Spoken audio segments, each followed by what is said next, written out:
All right. We are back for Roundtable Dolphins, episode number 28. Again, please, people, I'm going to keep doing this over and over again until you get the message. But if you like what you hear, please like, share, subscribe. Do all the social media things. In the description of this video will be the official Roundtable Dolphins site where you can go and create a free account, read all of our news, analysis. This podcast lives here on YouTube, but is also posted there. All that stuff, please do it. It helps us out greatly.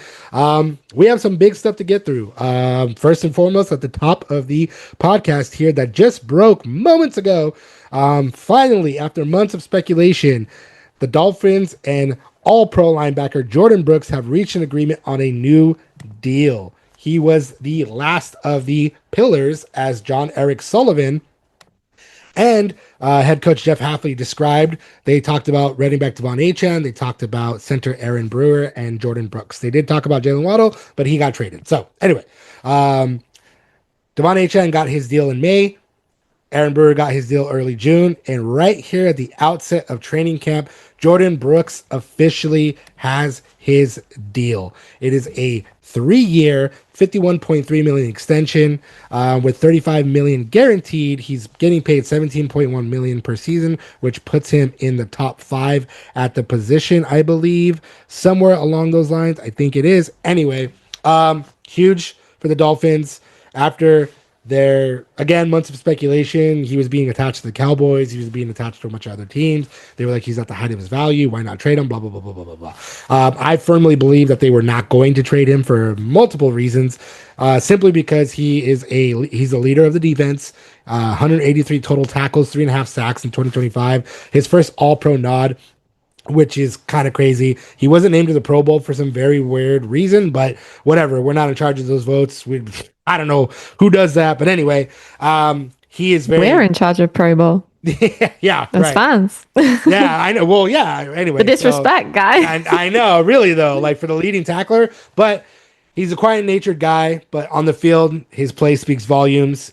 He's also expected, or rather, he's already done so. He's taken Jacob Rodriguez under his wing, and they're both Texas Tech Red Raiders, as is Zach Thomas, Hall of Famer, who has also been talking to them. They have formed a little collective little unit, but he is expected to lead these young linebackers as well as lead the defense again in 2026. Again, I couldn't be happier for Brooks. This is exactly what should have happened, especially because, as we've also said for months, John Eric Sullivan and Jeff Hafley have not minced words. They've been very true to what they've said thus far, and this is just another proof of that. They're not resting on their laurels. They're not saying things just to say things. They're like, we're going to give him an extension, and they did. So there you go. Yeah, I think this is a sigh of relief after seeing Bradley Chubb kind of head over to Buffalo. This is nice to just have a guy that's been a veteran presence in the room who's not quite a dinosaur yet, approaching 30. It's nice to see them not completely clearing house. I think they need to keep someone who's been there in the fray, been through it, been through the trenches over so many years, with the Dolphins. So I think that this is great news, and he'll keep, leading that room and leading these new rookies and people who come in the future, through it all. So it's good to see good news beyond Bradley Chubb, because that was a tough loss.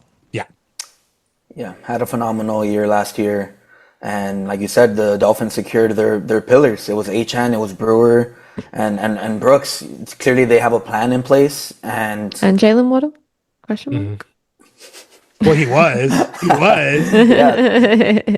he was. Yeah. But you get 3 out of those 4. You secure them for your future, and you hope by the end of their contracts, you're maybe back in the playoff picture, or you're right in the thick of things in the AFC. That's really part of the plan. We all know what 2026 is about, but this is a great start for what John Eric Sullivan and Jeff Hafley have in place, securing Brooks, maintaining him, especially after the year he had. Yeah, you could have got him you could have traded him and received probably a haul, maybe all 3 of those players, right? If you really wanted to do that. They didn't. They have a plan in place, and now it's all about executing that plan. And the hope is by the end of it, they are, these 3 guys in Brooks, Achane, and Brewer. They are the pillars that John Eric Sullivan hopes for, and they are spearheading this team into into this new chapter. Yeah, it seems to be like they wanted someone in every room who had kind of been around, Yeah. was ready to kind of deliver the message, keep something of the past while moving into the present, and kind of combining the two. And I think for the most part, they've managed to do that. So I think that this has been like a really positive off season for them, despite all the big losses. Yeah, and Yeah, it's a win. It's a win in the offseason that feels like a loss in a way. yeah. Yeah, and I mean Brooks, ever since he arrived in Miami, he just became that guy. He became that guy right out of the gate, and 2025 just proved like this guy he embodies the culture change that the Dolphins want to implement across the board. He's tough, he's gritty. He may not like talk a lot, but again, he doesn't need to talk a lot. He talks on the field, and that matters a great deal too. Like locking him up again, like you just said, buddy, it brings that person in on defense that they needed to be that embodiment, like I said, of the culture change, of the physicalness, the physicality, and the toughness that they're trying to foster. And he's 28 years old. He's still young in his NFL career, and he's only gotten better as the years have gone on.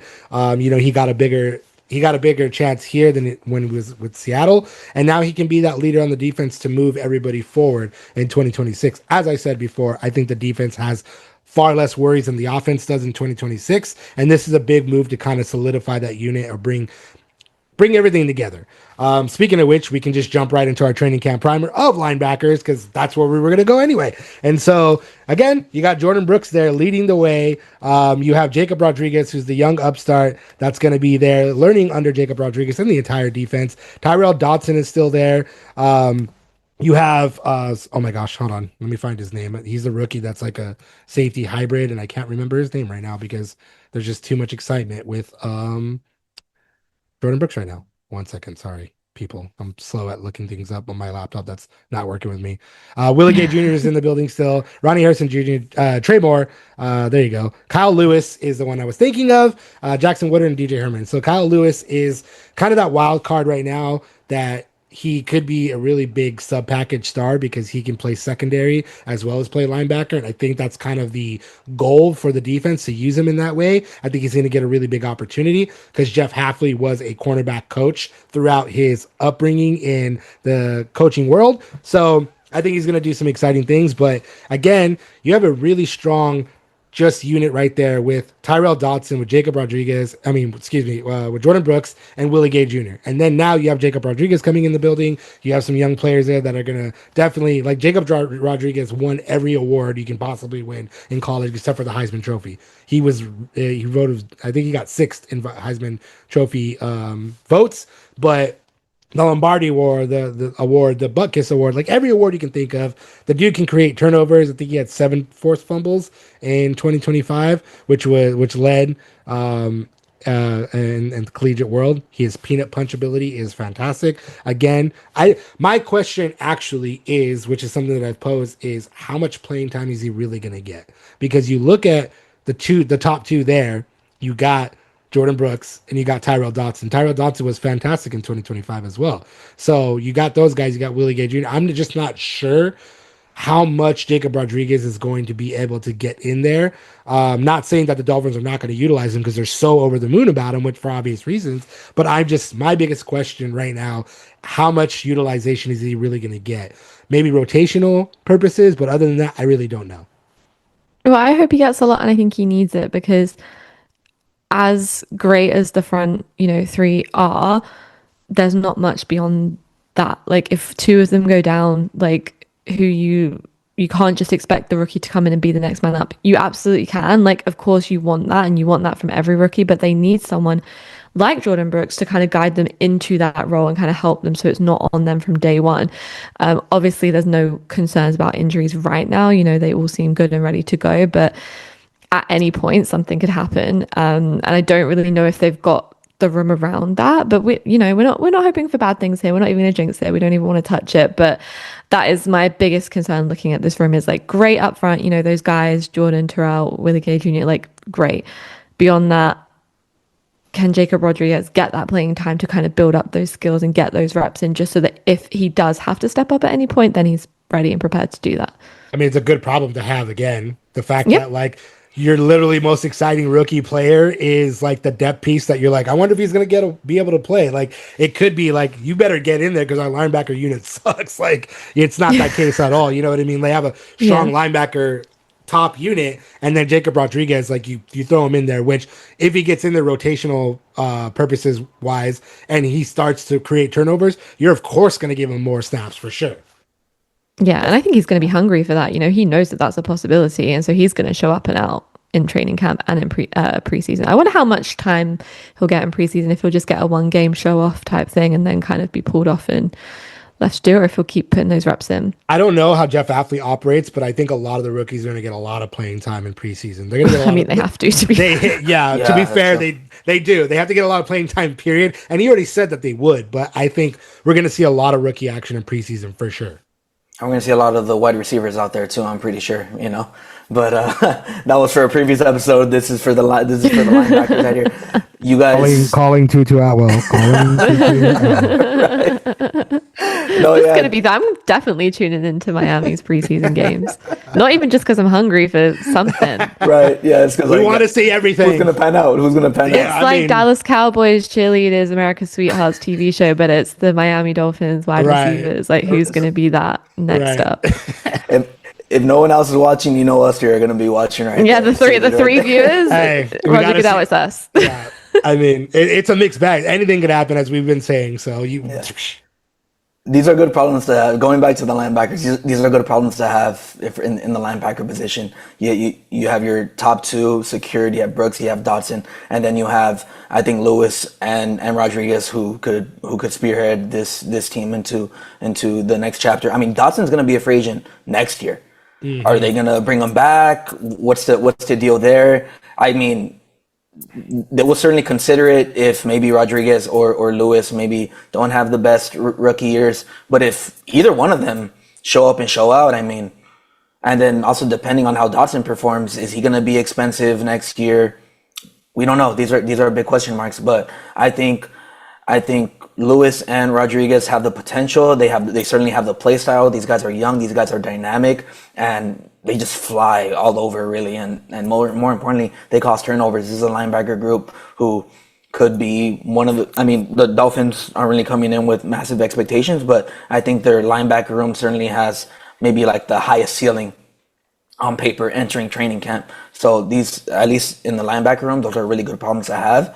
And you guys know how high I am on Rodriguez. I mean, whether that's gonna be maybe like right out the gate or eventually down the road, certainly heading into year two, I think he's gonna be the player that we saw in his time at Texas Tech. And then I think Lewis is gonna follow suit. And then, you know, I mean, if you have to decide between keeping Dotson and you know, letting these young guys into the starting role, I think those are great problems to have. And don't forget, this is Jeff Havley's bag. You know, they've not been a defensive team. They've been a shiny offense kind of team, at least in their previously. Like, this is his defensive backs coach everywhere, you know, defensive coordinator. Like, this is his. But these are guys that I think are going to learn a lot underneath him. And I think that we're going to see a big step under his leadership. He is calling plays on defense, right? Yeah. He will be. Yeah. So they are definitely going to be learning a lot. I think that he's going to really, he must like the guys that he has. He must feel confident about the people that he has in the building. And why wouldn't he with that, you know, top three right there? So I'm excited to see what he can get out of them. Yeah. And Tyrell Dotson had one interception. He had one forced fumble. He had 5 sacks, 129 total tackles in 2025. So, you know, on a down season. And so with that, you know, he was asked during OTAs and minicamp if he's worried about obviously the arrival of Kyle Lewis and the arrival of Jacob Rodriguez. He said no, and he shouldn't be. And I think you bring up an interesting point, buddy, in the fact that like if he does ball out again, he's gonna get expensive. They're gonna have to pay him, but he'll be 29. You look at what Jacob Rodriguez and Kyle Lewis can do when they come in the building. If they're those guys, like it's always about.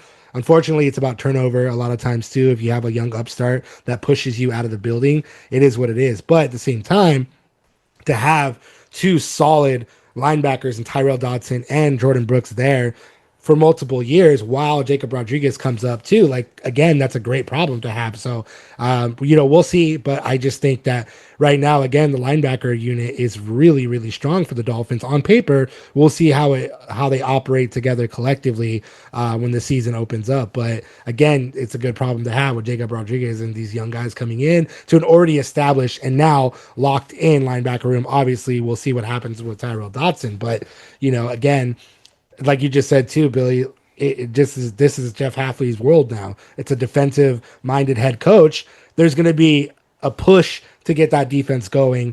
Yeah, we'll see. Moving right along, we're going to jump right into the cornerback room, which, in my opinion, is the worst of the entire roster. More so than the wide receivers, more so than anything. I am not a fan of this room. I think it leaves a lot to be desired. It's got elements of the last season in which Jack Jones and Rasul Douglas were brought in because Artie Burns and Storm Duck and Kader Kohu and everybody else got hurt. And right now you have a room that's led by a rookie in Chris Johnson. You have Storm Duck. You have Darrell Baker Jr. You have, I don't even know. You just have a lot of guys that I'm just not really that confident in. You got Marco Wilson coming in the building, Juju Brandt. You got Ethan Robinson, Jason Marshall Jr. There's Ethan Bonner, Alex Austin, AJ Green III. A lot of these guys are holdovers from the past regime that are okay. But my biggest concern right now is the fact that Storm Duck and Darrell Baker Jr. are still hurt. And Jeff Hafley said during minicamp he wishes they were coming along a lot quicker. Obviously, that was a month ago at this point, and training camp is now here. Rookies are reporting today, and then the veterans are coming in, I believe, on Monday. I think it is, or Tuesday. Anyway, I could be wrong on the date, so you guys can correct me. But regardless, I am a firm believer that this is not good enough. I think if you have a terrible secondary, it's going to show immediately in training camp, and the Dolphins are going to need to look for outside help. I think it was a huge mistake for them not having brought back Rasul Douglas, who had a huge bounce back year. I know he's older, but you could have gone in and he got like $3.5 million. I think it was with the Commanders, I believe it was where he went. And the Dolphins could have easily given him that kind of contract too and brought him back to teach the new guys coming in to be that veteran rock, but they didn't do so. And right now, I am so concerned about this unit, other than Chris Johnson. But even so, they don't know if they're going to use him in the slot. They don't know if they're going to use him outside as a cover corner. He can do a lot of great things, which is great. I think they hit a home run with that draft pick. But other than that, it's not a good unit on paper, in my opinion. No, I agree with you. I'm also have this, and even like you said with Chris Johnson, nothing on him, his skill set, nothing about that, but no, it benefits to have those veterans above you to kind of ease you in, just like we were talking about with Jordyn Brooks, having the young guys come up behind him. This is a really young cornerback room, not just in age, but in NFL playing time. They don't really have that. Chris Johnson was obviously in their first round. Darrell Baker Jr., he's come over from the Titans. These are new people around the building. These are not people that you can kind of just expect to gel and get it on, get going week one. That's not going to happen. And teams notice it really quickly. They suss it out really, really quickly, and they exploit it, and it doesn't look good. And it's painful to watch. It's not nice because it doesn't matter if your pass rush is doing their job. they'll just throw it over the top and it's done. That is where they're going to start targeting, and teams will catch on to that really, really quickly. So I echo your feelings about Rasul Douglas and just letting that go for that money. You couldn't just keep one veteran guy in the build, just one guy to kind of help these guys and, make him feel a bit more comfortable, because that's nerves that you don't want the first day you're stepping into the building.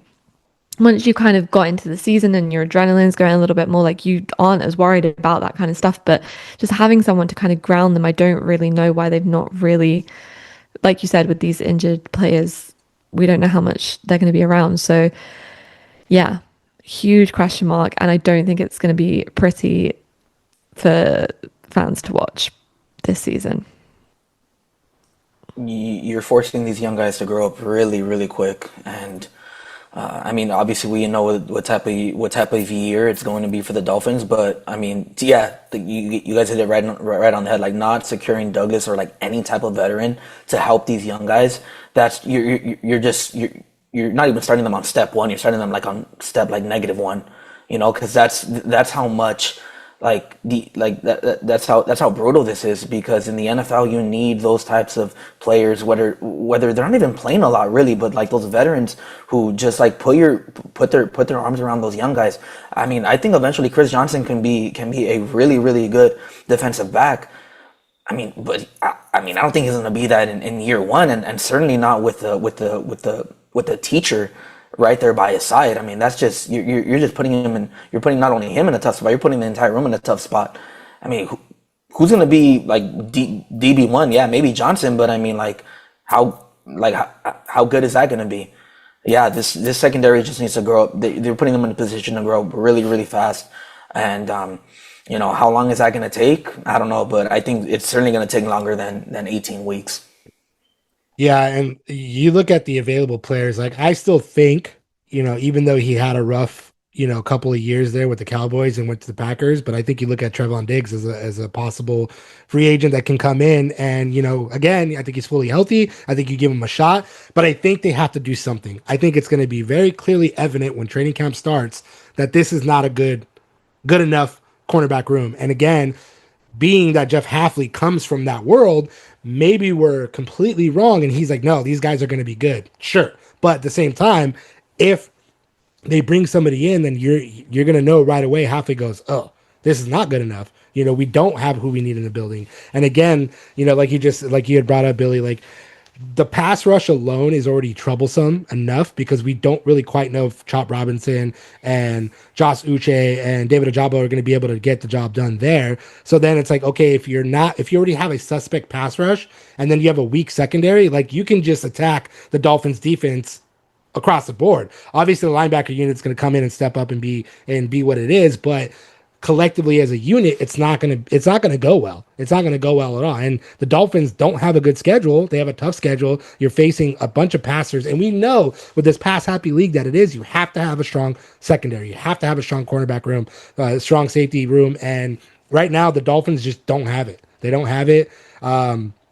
And let's just jump right into the safeties. That's the other thing. It's part of the secondary. And again, it's not a strong room. You know what I mean? Like Jason Marshall Jr. is kind of the one that everyone's been talking about in OTAs and Dante Trader Jr., excuse me, is the one that everyone's talking about right now in OTAs and minicamp. But, you know, he's still a young player. You got Zane Anderson, Lewis Moore, Lonnie Johnson Jr., you know, Major Burns, Michael Toff, and then Omar Brown. You know, I don't know. Zane Anderson, former Packer, came over for obvious reasons. Like, just right now, I am so worried about the secondary just overall. And they're basing it, or rather, they're going to be banking on that young talent. But I think it's a situation where you cannot just do that. You cannot just hope that that's going to be okay to go with. With, like I said, you know, Dante Trader Jr. is still young. Maybe Lewis Moore can come in. He's an undrafted free agent. I don't know. Lonnie Johnson Jr., he had an injury with the Raiders. You know, but he's a dinosaur. Yes, but he's a dinosaur. But I mean, like he's a free agent that came in that could potentially be a good safety there to look out for in training camp to see maybe land that starting position. But just right now, overall, I'm very concerned. You know, Dante Trader Jr. and Zane Anderson are the top two on the current depth chart, which again, like you have to take that with a grain of salt because it's not really going to matter as training camp kicks in right now. But collectively, across the board, there's not one player that I can see on this in the secondary that you're like, okay, things might be okay. I don't know. Yeah, there's no one holding it down for them there. And I just don't think having a fifth round, you know, sophomore season safety kind of being your grounding point is a great thing. And a guy that's come over from a team that Hafley has been around, like, I don't really know that that's enough. And this is what surprises me about Jeff Hafley's approach to this season is like, this is your legacy. You know, you're known for being this defensive mind. And yes, everyone's going to kind of give you grace this season, but they're not next season. They're going to kind of expect you to kind of have some awareness of who you are and what you're doing. And right now, it just seems like they're really focusing on keeping the defense off the field because they're building this run heavy offense that's going to keep the offense on the field, kind of keep their defense off the field for as long as possible. And I'm like, why would you want to do that when that's your, bread and butter? That's what you've made a name for yourself in the league for. So his willingness to allow like Bradley Chubb to go out, which completely understand, like when you're in a financial hole, like what can you do? Right. What can you really do? They inherited a mess and they did the best that they could with it, I guess, but no safety help, no cornerback help. Like no one could have just stuck around for like a veteran minimum deal. Like I don't know. I share your concerns and I think that really quickly, and we've seen playoff teams, their secondary falls apart. And those are the good teams, like the Rams, they kind of fixed that the offseason. And when we say bad, we're not comparing it to Dolphins bad. It's Rams bad. It's not Dolphins bad. But like they fixed it and they filled the hole and they did what they had to do. And I think that I'm just wondering if there's more are there any safeties kind of around there that they could bring in right now that are free agents? I don't really know, but we'll see. We'll see. Let me see. I said some corners, but I'm not sure about safeties. I mean, Jimmy Ward. Where are they? I don't really know, but like if there is anyone, Jimmy Ward, Donovan the Wilson, NFC Championship 2021 MVP right there. Yeah.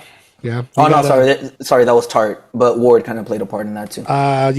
You got Xavier Woods, but these are all older guys, so it's like I mean, I don't know. Yeah, what were they supposed to do? They're just going to have to go secondary first round next year and kind of hope that. But when you don't have someone leading the room, it just becomes a bit of a mess, and I don't really know that they got the guys in there that they need right now. I mean, Michael Toff is another guy that they've been talking about in OTAs and minicamp, and he could be another young player that can step up in that role. But again, like it's a double-edged sword. You're seeing this young talent emerge before your eyes, but you're also depending on rookies to lead rooms or to lead a charge when they're still rookies. And there's going to be, you have to give them grace to learn the speed of the NFL and mess up and all that good stuff, because it's going to happen whether they wanted to or not. It's going to happen. So I don't know. This entire secondary is just a big fat question mark that like could really be one of the major reasons why this Dolphins 2026 season gets sunk real quick. Pun intended. Growing pains. Yeah, growing pains. A lot of growing pains in the secondary. Cornerback, safety. They really just need consistency. Really, I mean, from the guys they have, you got to work with what you have. Yeah, they just need that consistency. And you just look at not only their schedule, James, like you brought up in the cornerback room, but like the wide receivers they're going to be going up against in their own division. A.J. Brown, Garrett Wilson. We know the Jets are the Jets, but like Garrett Wilson is still a highly productive wide receiver in this league.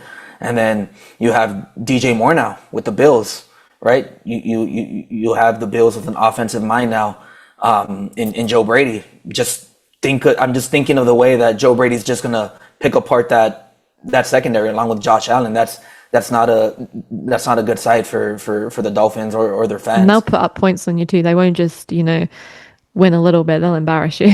Yeah, exactly. So, and then obviously you have Drake May leading the charge with the Patriots. Like it's just like, yeah, at least like those 2 games, those 4 games in total. It's just like, oh man, that's right now things look a little bleak right now. I mean, like, who's gonna step up in the safety room? I guess we're gonna find out. And just like the thing I'm really just looking for is consistency. Are these guys gonna be able to produce, right? And maybe not at a high level, but just at like a competent safety NFL level.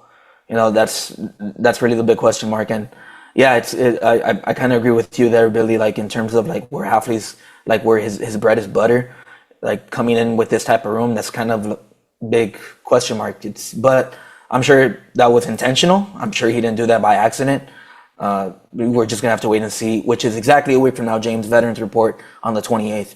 So yeah, but I think this is interesting too, because like this is what I mean about Kyle Lewis being that sub-package star, because you're right. I think every quarterback is probably going to try to attack them over the middle and just yards after this yak them to death, which they could, because if you have a weak secondary, like you I don't know, but I think with the sub packages with Kyle Lewis, he can come in and kind of play close to the line of scrimmage, similar to what Kyle Hamilton does with the Ravens. And if he's remotely good at that, then you give yourself a chance to kind of, make sure that everyone's just not going to pass all over you. You know, the hope is just like, but do you want a young guy to be doing that on day one? Exactly. No, you really don't. But you know, something has to step up. One unit has to like, you know, again, like we said, the linebacker unit is not at all the unit that they got to worry about. But then you have a weak secondary and not a good pass rush, then like things get really wonky really quick. But again, Jeff Hafley is a defensive mind. Sean Duggan came over with him from Boston College and Green Bay Packers. He's now defensive coordinator working with Jeff Hafley.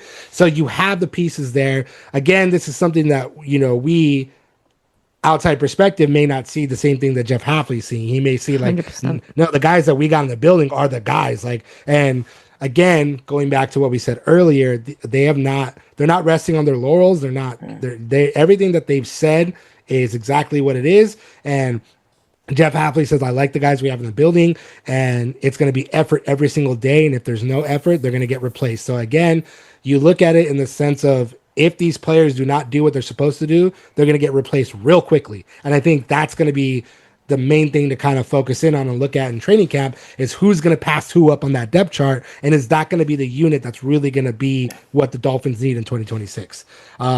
We don't know. We can say all day and agree with all the win-loss totals and whatever else that the Dolphins are not going to have a good season. We really don't know. We're guessing.